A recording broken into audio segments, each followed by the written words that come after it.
What's going on, moviegoers? If you're new to the channel, my name is Christian. Welcome to C-Roll Productions. We have so many great topics to talk about in today's video, you guys. I am overly excited. We're talking Marvel Studios, Blade, Fantastic Four, you name it. We're talking DC. We're talking Quentin Tarantino. They just dropped the official first trailer for Transformers 1, you guys. A brand new animated film starring Chris Hemsworth and Brian Tyree Henry. How exciting is that? Have you guys seen the trailer? Let me know what you think in the comments down below. But it's Superman Day, you guys. You know what that means. James Gunn is currently shooting Superman right now for his brand new DC universe. He took to his social media and shared a brand new photo of himself, David Cornsweet, and Rachel Brosnahan all reading a Superman comic. How exciting. I love that there's comic books on set. Don't be like Bryan Singer in the first X-Men movie. No comic books on set. This isn't what we're doing. God damn you, Bryan Singer. Thank you, Kevin Feige, for being on set of those X-Men movies. But I'm excited. We have the official casting announcement for Martha Kent. Never How. Never How. I've never heard of her before, but she's going to be playing Ma Kent in Superman 2025 alongside Pruitt Taylor Vince as Pa Kent. Smallville is coming our way, you guys. Now, like I stated before, you guys, I'm the biggest Smallville fan, so Annette O'Toole as Martha Kent in Smallville will always have a special place in my heart as Martha Kent. She was so extremely heartwarming and just wonderful to watch on screen, you guys. But I'm excited. Superman's been one of my favorite comic book characters of all time. It is his day today, you guys. Let me know what's your favorite Superman moment in the comments down below. But let's talk about some of these main topics, shall we? Now, this is coming from Daniel Richmond, you guys, a reliable inside scooper who's been dropping some bombs as of late. Now, Blade will reportedly be set in modern day in the MCU, which has been reported about a couple of months back, and I reported on that.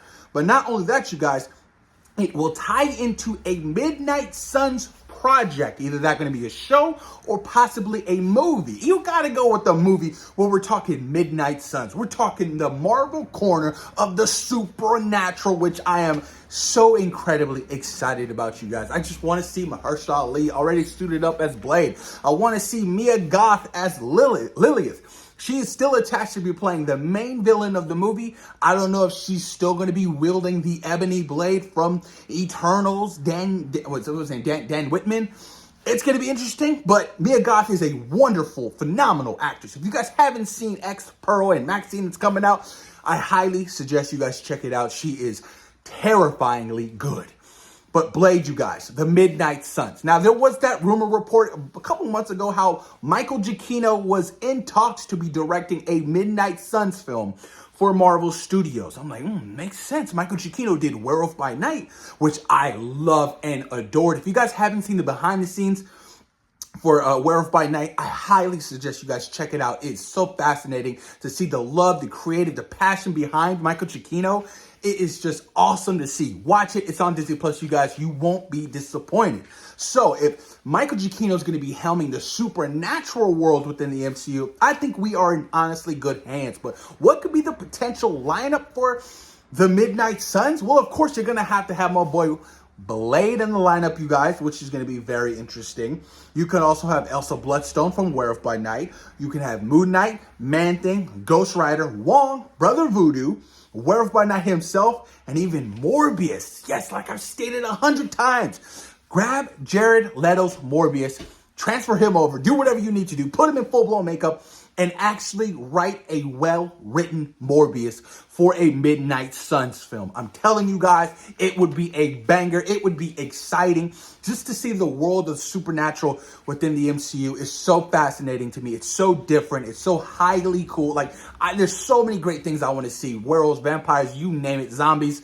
I love Marvel zombies. I love that horror shit. It feeds right into me. So I'm really hoping that everything goes to play, you guys. And it's still slated to start shooting later this year. So hopefully Blade can hit that, that start date of shooting and that release date of November 7th of 2025, you guys. And of course, Michael Green, the writer of Logan, is writing the final script for Blade. Fingers crossed it is a banger, you guys. Please, we need this movie to succeed on all levels, you guys, especially for Mahershala Ali, who's been casted as this character, damn near 5 to 6 years ago? It's been a long time. But moving on, you guys, we have Vin and Vive. They will appear in Vision Quest. So apparently Vision Quest is still happening, and they plan to start shooting later this year in the UK. This is Vision's children. I'm like, what about Wanda? Is the Scarlet Witch gonna return? I know Agatha, that show comes out this year. Maybe she's resurrected in some kind of way. But I'm like, look, I loved Vision in the MCU. I love what they did with this character. Putting Paul Bettany in costume in Age of Ultron, and then WandaVision, his character arc, it was so beautiful, and then having him be White Vision at the end of that show, and then him just flying off and we never see him again. That was 4 years ago. So I'm hoping we get some kind of resolution, some kind of closure on his character moving forward, because White Vision looked dope, and I want to see more Vision. I like Vision, you guys. I want to see more of this character. But it's going to be interesting, you guys. Let me know what you guys think in the comments down below. Do you think Marvel Studios should do a Vision Quest? It will most likely be a show rather than a movie, because I don't think a Vision Quest movie would succeed. That's just being honest with you guys, especially with this, the state of the MCU right now. They can't risk any more. They just can't. And Avengers 5, you guys, will start shooting next year in the UK, and it will keep its release date of May 1st, 2026 if everything goes into play. We don't have a director. We don't have the Avengers lineup. I don't know what's going on with Avengers 5. It's an untitled movie right now. Nobody knows what's happening with Kang the Conqueror. Jonathan Majors is no longer coming back. He's out. He possibly could be recasted by Coleman Domingo. I don't know what's happening. What is going to happen with Avengers 5, and how will it lead into Avengers Secret Wars? Should they just do Secret Wars Part 1 and Part 2? You know what I mean? So what is this Avengers 5 film, especially since we have no Avengers established right now? There is no team, and it kills me. Honestly, it kills me. But like I said, you have Captain America, who could be on the team, Captain Marvel, Doctor Strange, Spider-Man, War Machine, Shang-Chi, Ant-Man and the Wasp, Hulk, and She-Hulk. That lineup is not as strong as our beloved original Avengers, you guys. And you got thrown War Machine. I don't think I said War Machine.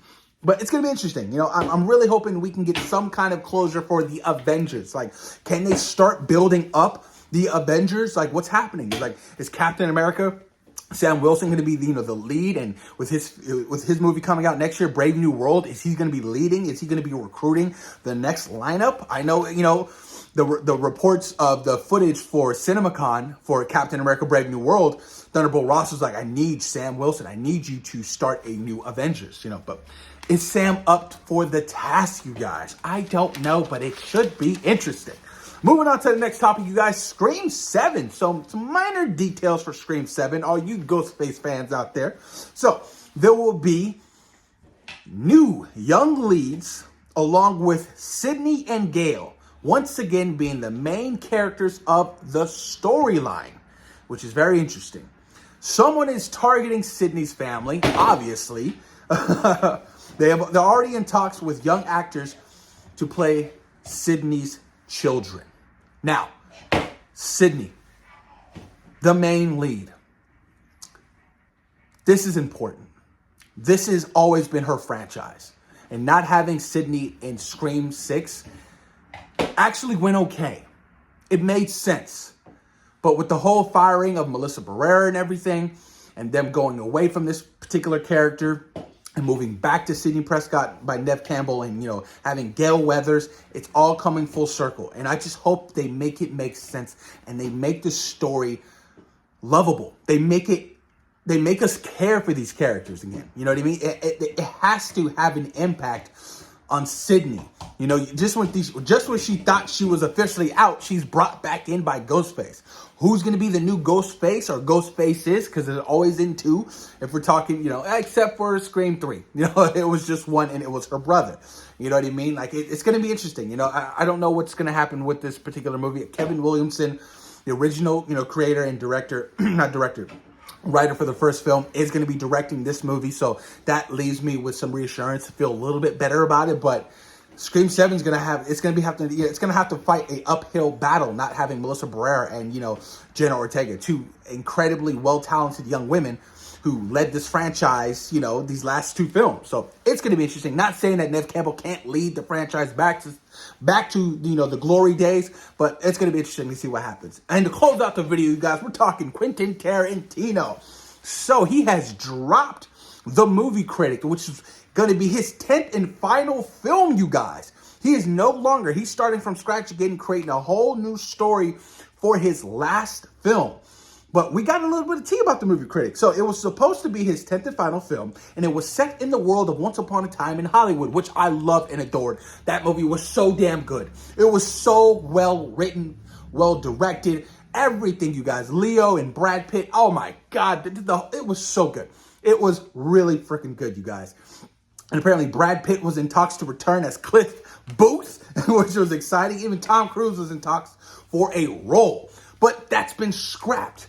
And I'll admit, you guys, to do a spin-off within this particular universe for his final 10th film felt kind of underslided. I was like, that's it? You're not going to go out with the bang? This is your last movie. It has to be big. You are Quentin Tarantino. You brought us Django, Pulp Fiction, Kill Bill 1 and 2, Reservoir Dogs, From Dusk Till Dawn, Inglourious Bastards, The Hateful Eight, Reservoir Dogs, you name it. This guy's resume speaks for itself. So his last film should be on par with his first film, or, you know, his best film of that, me personally, Pulp Fiction. So I'm really hoping that Quentin Tarantino comes up with a crazy, unique story that's refreshing, that's amazing, and have Sam Jackson return if he's going to be your last movie, you know what I mean? Like, just come full circle with it. Please, please, please, please. Quentin, I believe in you, and whatever you decide to do for your last film, I'm still excited. But post your comments down below. Let me know what you guys think about today's thoughts, the topics. Let me know. I'm curious to know you guys' thoughts and opinions on everything we discussed in today's video. And of course, thank you guys for taking time out of your day for watching C-Roll Productions. Don't forget to like, share, and subscribe to the video. Help out the channel grow. Thank you guys so much. Peace.